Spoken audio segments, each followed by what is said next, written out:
era o sentido da vida para um homem primitivo? Sobreviver.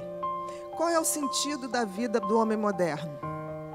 Ele tem toda a inteligência a seu favor. O grande problema é que a gente não sabe qual é o sentido da vida, nem o propósito da vida. O sentido da vida, seja quem for, para qualquer um de nós, é usar nossos talentos, nosso dom, e fazer isso para sermos pessoas melhores para nós e para os outros também.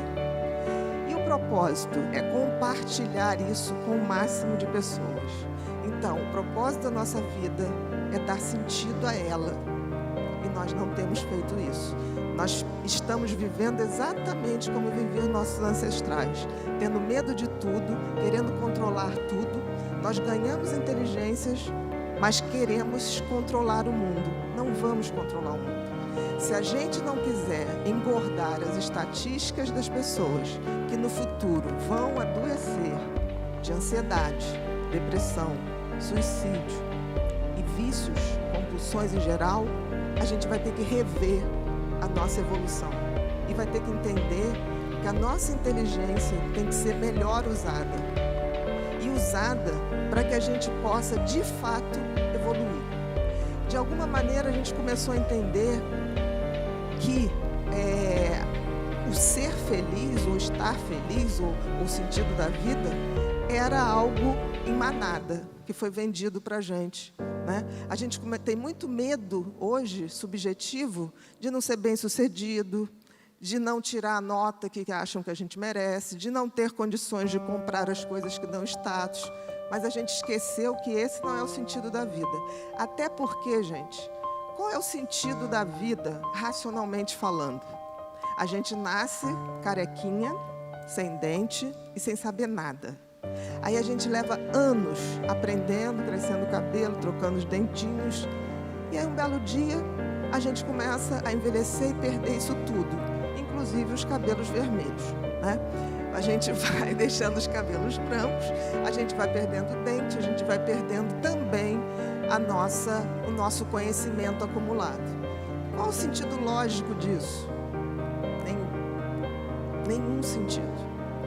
E isso significa que, de forma totalmente burra, a gente continua acionando os mecanismos de medo e ansiedade como éramos quando éramos homens primitivos.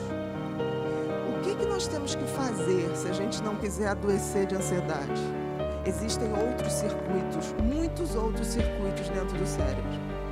E os circuitos que vão fazer a gente cumprir o nosso sentido da vida, dar sentido à vida, de sermos melhor para nós e para os outros, ele começa quando a gente começa a usar outros circuitos do cérebro que estão muito pouco utilizados, que são o circuito da empatia, o circuito da gentileza e o circuito da compaixão.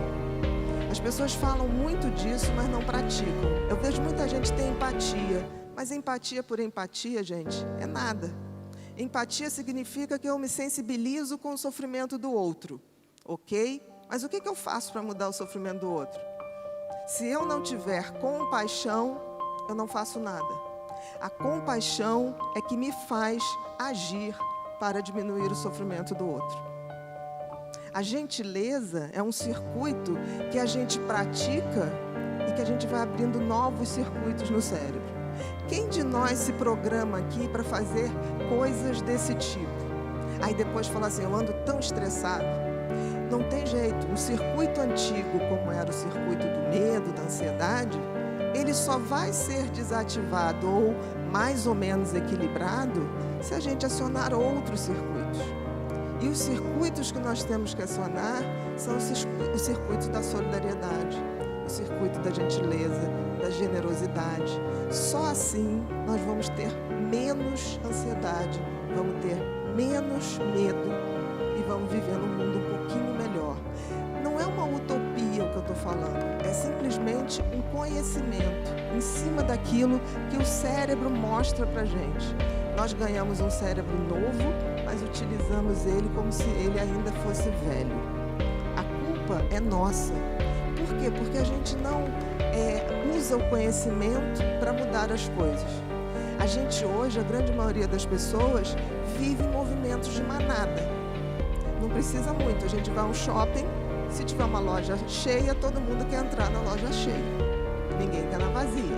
Então a gente anda reproduzindo comportamentos. E se a gente para a pessoa e fala, qual o sentido da sua vida? Ter filhos, família, constituir uma família, ter um trabalho, não é o sentido da vida. É o meio para se chegar ao sentido da vida.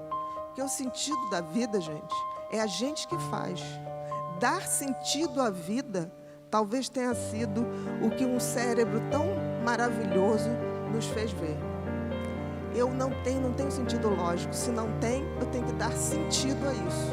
E dar sentido a isso é lembrar que nós estamos aqui não para sermos satisfeitos o tempo todo, para poder estar alegre o tempo todo. Nós estamos aqui para evoluir. E a evolução passa por sair da zona de conforto, ir em direção ao outro. Queremos ou não, nenhum de nós está desconectado do outro. Se a gente não entender isso e não aceitar que a vida é breve, é passageira, mas que nós estamos aqui para evoluir, a gente vai o tempo todo estar em estresse, porque a gente quer mudar o que não pode ser mudado. A gente quer ser eterno, mas a gente não é. Justamente não podemos ser eternos, porque senão não cumpriríamos nossas tarefas. E outra coisa, se a gente não conseguir entender o sentido da vida e o propósito da vida, que é distribuir isso, abrir essa generosidade através dos nossos talentos para todos que estiverem ao nosso redor e o máximo de pessoas que a gente tiver, nós também não conseguimos a tal da evolução espiritual. O que é evolução espiritual? E não estou falando absolutamente de religião. Eu estou falando de espiritualidade. E espiritualidade tem a ver com sermos melhores e entendermos que nós passaremos, mas a humanidade continua. E a gente tem que ter o compromisso de passar o bastão para as pessoas que virão. Se eu me ponho no mecanismo absolutamente egoísta, né? Uso todo o meu circuito de sobrevivência para competir, para querer o mal do outro, para não ter a gentileza, eu seguro o conhecimento, eu estou adoecendo, sem perceber. E isso não é o meu só, meu ponto de vista. As pessoas estão adoecendo exatamente por isso. Vamos ter muitos mais quadros de ansiedade? Vamos, porque as pessoas ainda não entenderam que estamos de passagem. E a evolução espiritual, no fundo, seria a nossa conexão com tudo que há de melhor no universo. Uns chamam de Deus, outros chamam de Alá, outros chamam dos orixás, não tem a menor importância. A importância é que a gente possa se conectar com essas energias para que a gente se reabasteça e possa dividir isso entre todos nós. Existirá adoecimento? Sim, mas muito menos, porque a gente vai praticar o desapego. O desapego de não sermos eternos, de não termos a pretensão de mudar as pessoas. As pessoas mudam quando elas querem. E eu não conheci nunca algo mais revolucionário do que o conhecimento. A gente não deve aceitar aquilo que dizem para a gente. A gente deve estudar para que a gente possa, de fato, dizer: eu estou agindo assim porque isso me faz bem. Por exemplo, se você praticar uma gentileza, você vai se sentir bem. Aí você vai falar assim: não me senti tão bem no início. Faça a segunda, faça a terceira. Porque o mecanismo da competitividade, do medo, ele está acionado há muito tempo. Os mecanismos da gentileza, da empatia, da compaixão, ele precisa ser ativado. Até porque a gente entende que não dava para ser tão empático, gentil, num planeta que a gente não tinha nada, a gente não tinha como comer, a gente não tinha como se abrigar, a gente não tinha como fazer essas coisas. Mas hoje nós temos. E o que a gente está fazendo? A gente se comporta como crianças que querem seus brinquedos sozinhos para a gente. Enquanto qualquer um no mundo estiver mal, nós também estaremos. É difícil raciocinar assim, mas a física quântica prova que não estamos desconectados de nada. Ao ferir uma pessoa, você se fere também. Ao fazer mal para uma pessoa, pode ter certeza que você estará fazendo mal para você também. Se a gente não entender que essa base do adoecimento está na nossa mão, está no nosso conhecimento, a gente vai evoluir para adoecer. Eu nunca vi uma pessoa que esteja ciente do sentido da vida real, do propósito da vida real e que acredite na transcendência da vida, energeticamente falando, que pare para adoecer. É difícil, mas a grande dificuldade é que a gente tenha essa noção. Então, assim, eu peço a vocês que, se não levarem nada daqui hoje, que levem, tipo assim, que se respondam: qual o sentido da minha vida? Se você responder só coisas práticas, tem alguma coisa errada.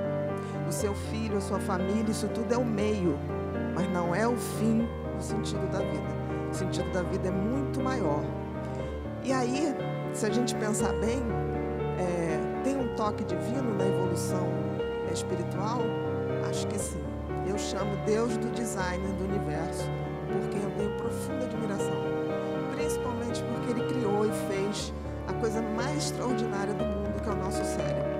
E aí eu deixo com vocês uma imagem que eu acho que vale mais do que 1000 palavras, que é a imagem de Miguel Ângelo, do quadro lindo que está na Capela Sistina, que é a criação do primeiro homem, né? E reparem um detalhe, não sei se vocês estão vendo aí, estão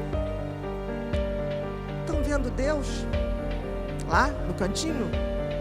Vocês repararam que Deus está dentro de um cérebro? É um cérebro isso aí, gente. De alguma maneira, Deus criou, fez a sua melhor criação, o cérebro humano. E isso tem algum motivo. Talvez porque Ele, através dele, se comunique com a gente. Mas a gente tem que abrir os portais desse cérebro de forma a sermos mais humanos na acepção mais concreta e transcendente da palavra. Muito obrigada.